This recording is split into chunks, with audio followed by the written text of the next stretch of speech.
Hi, this is Paul Ruskin, and this is a small presentation on preparation for the test for the BGA FRTOL 2022 course.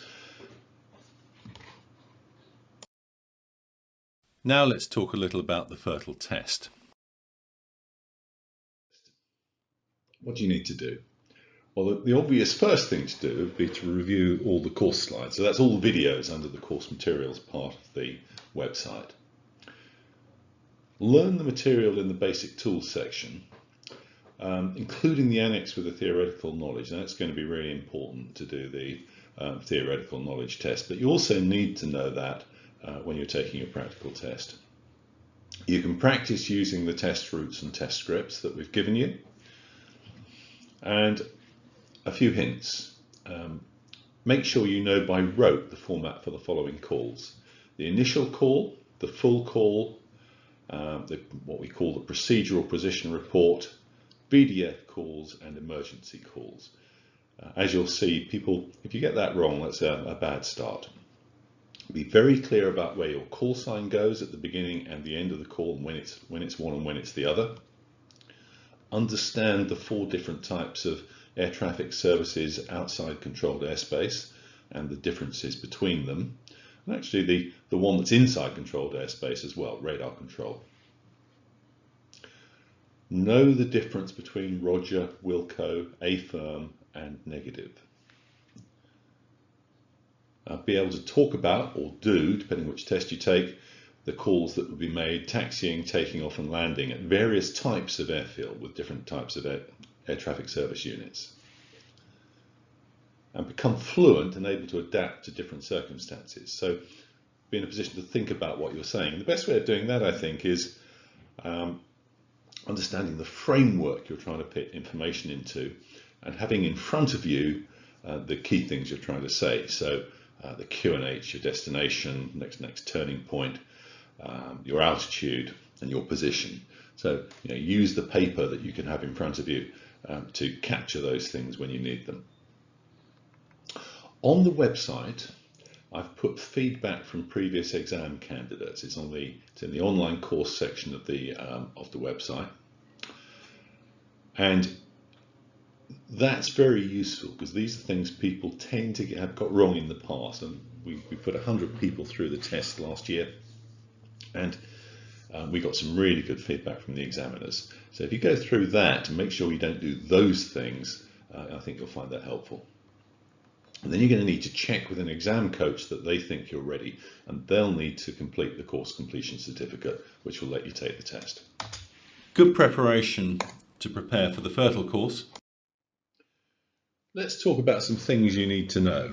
Now, what we've basically done is looked at the list of things we need to sign you off for, and just put our fingers on a couple of things that we just want to make sure that you understand, so that we can say that you've done them. Using the radio. If you've been taught to use the radio properly, this is easy, but you need to know how to turn the radio on and off. That one's obvious. But it's worth knowing about the squelch as well, because if you've got the squelch misset, you might not hear transmissions. So the squelch is a control which cuts out a radio signal below a certain level.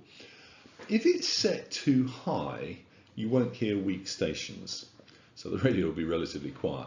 But if it's set too low, you'll hear a lot of noise. So you need to set it just above the point where you hear radio noise. And then you'll get the maximum benefit from it. Different radios have different ways of setting that squelch. 1 or 2 are automatic. But you need, for the radios you're going to use, know how to turn it on and off, know how to set the squelch, know how to use dual mode and so on. I can't teach you that. You're going to have to go find that for the gliders you fly. You need to understand what happens in the event of a radio failure as well. You've got a few options. A radio failure in a glider is, to be honest, not a big deal because lots of people fly around without using the radio anyway. So we're not going to get particularly upset about it. But if you were flying a powered aeroplane, it might be more of an event. Well, one thing you can do is you can squawk 7600 as an option. I've said it's unlikely for a glider, and that's really for two reasons. One is that most gliders don't have a transponder, but secondly, if I was flying my glider, which does have a transponder, and I had a radio failure, I wouldn't, to be honest, bother squawking 7600. I just avoid bits of airspace that I need the radio for. But there's other failures as well. A stuck transmit button, for example, where we're broadcasting all the time and blocking the channel for other people, well, we might just turn the radio off in that event. If we can't transmit, perhaps the battery's got low to the point where when we press the transmit button, the voltage drops too much, but we can still hear. Then we've got to think about how we deal with it. We can listen, but we can't transmit. If we can't hear for some reason, maybe the loudspeaker has come undone or something, we can still transmit blind. So we could use the phrase transmitting blind if we were going into somewhere and we thought that our radio had failed in reception. There is a formal VFR lost communications procedure, which you need to understand. It's basically to land as soon as possible. So the advice given to particularly GA aeroplanes is if they lose their radio, they should get on the ground and sort it out. But as I said earlier, we're probably not going to do that for a glider. So this is one of those things where you need to understand what the formal advice is, but you might do something a bit different. There are some circuit calls that you might not be used to. So make sure you understand these, because you might get asked about them or might get told to do them if you're doing the GA test. So orbit is one. You might be told to orbit at the bottom of the downwind leg, and that basically means keep going around in circles until you're told otherwise. And air traffic might use that to hold you in one place while they let some, for example, some instrument traffic land. Extend means go further downwind in the circuit. So if you extend the downwind leg, you'll leave more space for somebody ahead of you. That's not used too often. Hold means stop at this point and don't go any further. Unlikely to be something that you're going to get for real, but worth knowing about. And this is an important one because I think it's a compulsory thing in the test. Go around or runway occupied. An ATSU that can give you instructions in the air might tell you to go around. Now clearly that's not going to work for a glider, and we'll just have to sort it out and land on a safe bit of runway.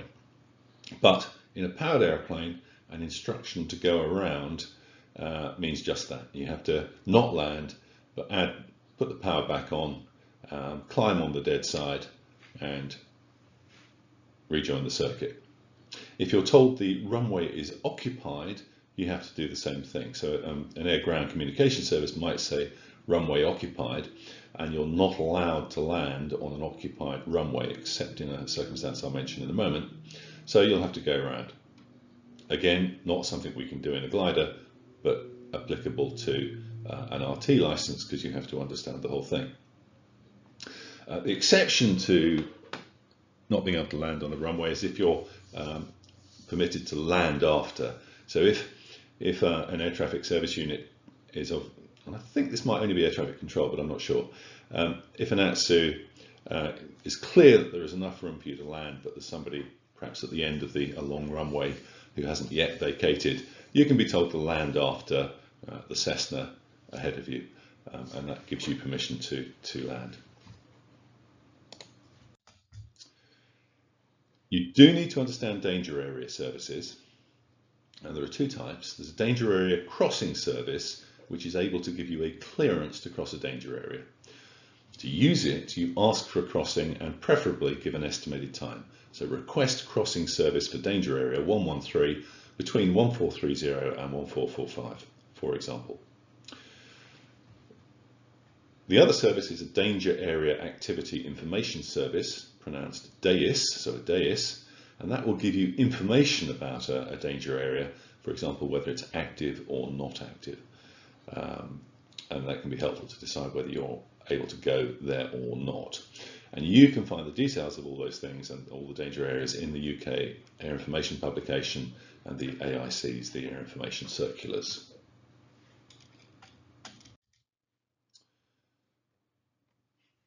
When you're doing the test and when you're flying, you need to understand what a LARS unit, that's a lower airspace radar service, can do for you if there's one in range. And the range is listed here within 30 nautical miles and below flight level 100, both for IFR and VFR traffic. As a glider pilot, you're likely to want a basic service, but you need to understand what a traffic, a deconfliction, or a procedural service is. I do use a traffic service occasionally, particularly if I'm in cloud somewhere near somebody who can give me a traffic service. But I have a transponder.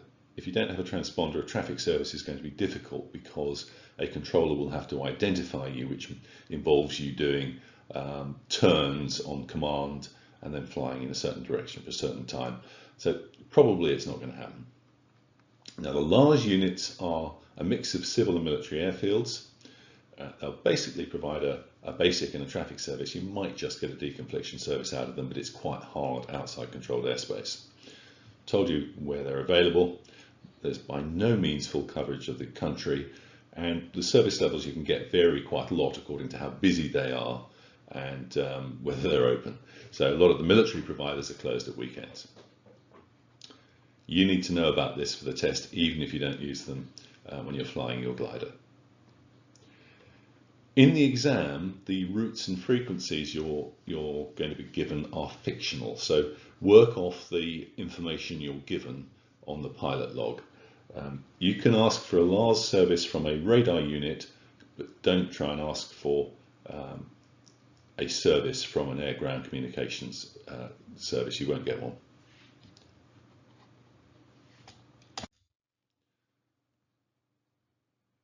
Here's a map of the LARS providers, which is current as of today, or a few days ago. Reasonably extensive in the south of England, but actually big chunks where they can't give you a radar service. They can only give you a basic service. So, for example, if I fly out of Cambridge and go west, then there's a big chunk here until I get to Brize Norton, where Farnborough can only give me a basic service, which isn't terribly helpful. What do you do if you're lost? If I was genuinely lost, my first choice would be go to the London Centre and 121.5 and ask for help. I'm uncertain of my position. You need to know how to do this, or I'm lost. Don't just ask for a training fix. Training fixes are useful to test your the process of going to London Centre and asking for a position. But if you're lost, tell them you're lost. You won't get into trouble. It'll be really helpful. They'll stay with you and get you into a place where you're not lost anymore. There's another option, which is that you could use VDF to get you to a given airfield. You should know how to use VDF. It could be useful, but if I was actually lost, do the first one. It's a better service.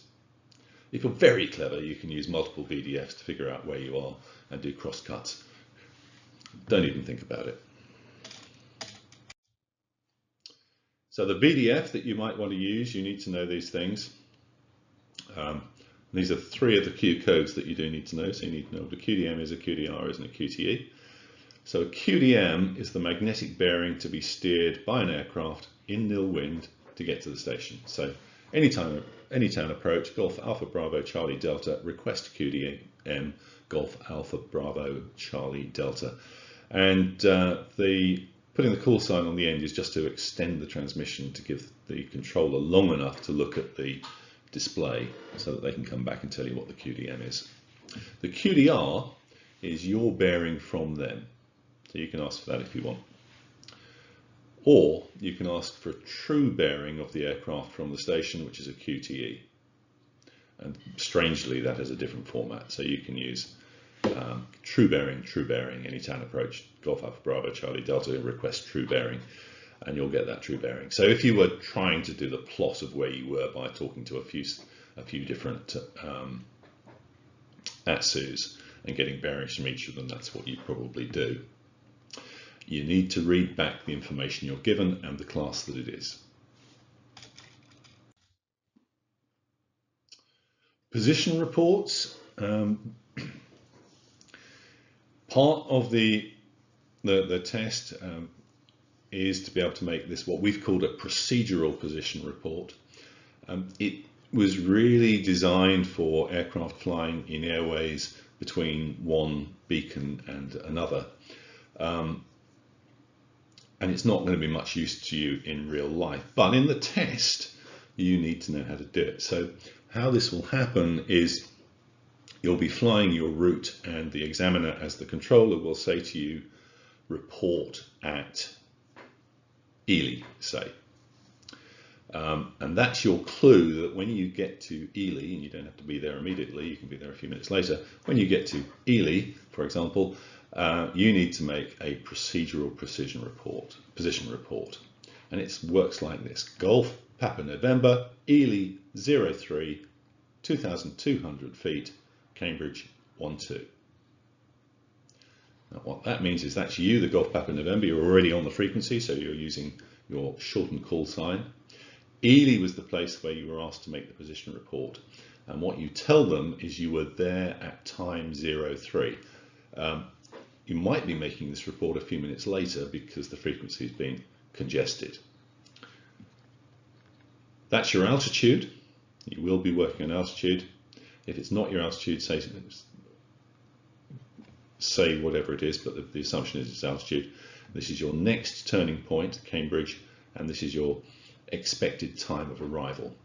In the test, if you need to do this, then just use a rough estimate of when you're going to get there. If you imagine you're going at 60 kilometers per hour, that's 2 minutes per nautical mile, 1 minute per kilometer. So you can, if you know the distance between Ely and Cambridge, it's fairly easy to work out the time it's going to take you. You can make a rough estimate of when you're going to get there, use that. This is not a test of navigation skills, this is a test of the RT, so if you get that wrong, I don't think it's going to be a huge problem.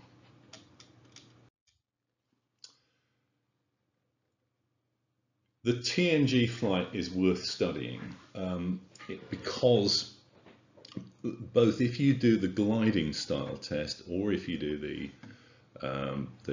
old style test. If you do the gliding style test, you're going to need to talk about this with the examiner afterwards. If you do the old style test, you'll need to be doing this anyway. So you need to know about taxiing and getting a taxi clearance, clearances in general, conditional clearances. If you don't understand what that is, go look at it. It's in the course material.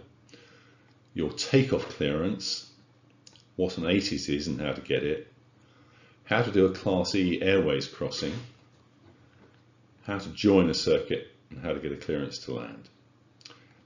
So if there's anything you're uncertain about on that list, go back to the original material and read it.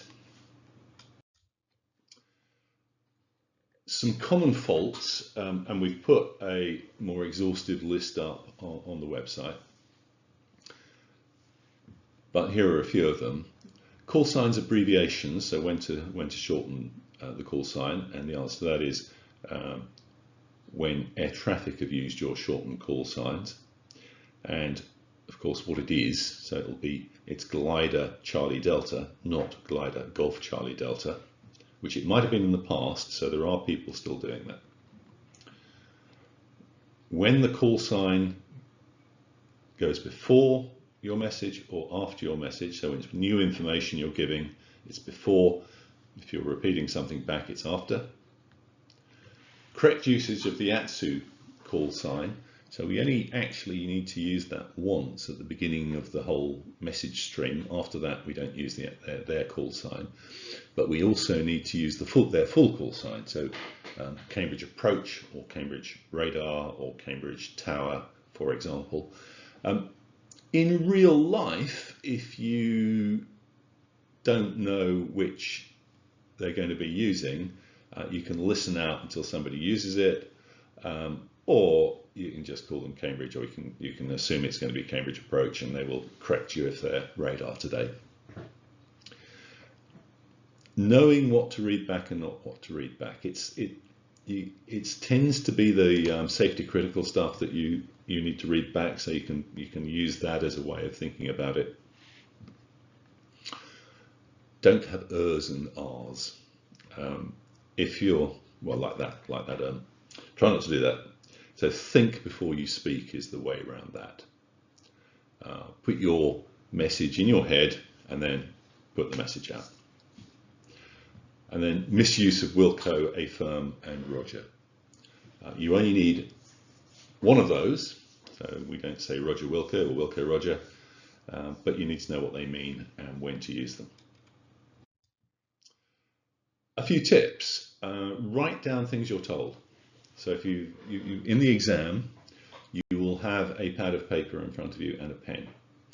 So I would advise you to have the key bits of information that you're going to use in your messages written down, your altitude, the QNH, next turning point, and so on. You know where to find those. But if they call you and give you a clearance, write the clearance down so you can read it back. If there's a mayday call that comes over, write that information down so then you can read it rather than try and have to remember it, which would be a nightmare. Don't forget the phrase "say again." You can ask if you're unsure. So if they say something you didn't catch, it's a Cambridge Approach, glider 28, say again. Or actually, sorry, just glider 28, say again. Ask if you're unsure. Don't assume. On the test, you can pace it. You don't have to rush it. You, in theory, can have up to the full simulated flight time. Now, you won't need that. But for each little bit, take a minute to think about what's going to happen next, rather than rush into it. You can organize your thoughts for the next set of messages. Make sure you've got them all sorted out before you start talking. Okay. Think before you talk, obvious. If you're doing the new style test, there's a crib you can use. So you may as well use it. It has the format of the various messages on it. Probably, you really ought to know these in your head, but I might use it for the Mayday call, which I can never remember. If you're asked to do a report position when you reach somewhere, you can leave a bit of a gap between the request and when you call. Don't forget to use the procedural position report format when you do that. Okay, there's a few slides that follow, which I'm not going to go through in any great depth, but I'll show you so you can read them. I've done an analysis of the questions from a published question set for the theoretical knowledge exam. And you can see from this the sort of focus that the exam has. Now, I'll put a caveat on this, which is the questions in the exam are in some flux, so you might end up with something different. But if you've read all the material, you should know it. All the reference slides can be found in the pre-reading and its annex. Okay, and so beware the new set of tests. So here they are. I've given you the area that they come in, some examples, and where the references are. So things like prioritization of messages, pronunciation, the meaning of various keywords, what to do in comms failure, meanings of keywords. We've got it twice. Initial call, the full call, the formal position report, radio call signs, altimeter settings, readability, continuation of comms, compulsory readbacks, different phraseology for different ATSUs, safety comm, watch the range, match transits or penetrations, and the distances that you're meant to call. air traffic services outside controlled airspace, special VFR, squawks, departure clearance, conditional clearances, circuit calls, clearances, what a clearance limit is, emergency calls, and VDF. That's most of the detail, but let's have a quick look at the references and then acknowledgements. If you haven't found it yet, on the course materials section of the website, there's a whole series of references which are very useful. It's a good background reading. It includes the list of RT examiners that you're going to need. Lastly, I'd just like to make a few acknowledgements for the whole course. Andrew and I particularly want to thank Chula for his substantial input to the course. Chris Marin, who helped with quite a lot of the practice routes that you've been using. Particular thanks to all the coaches who provided their time and expertise in each of these courses that we've done. And the original course development was helped by Airspace for All, so thanks very much to them. So that's it for this presentation.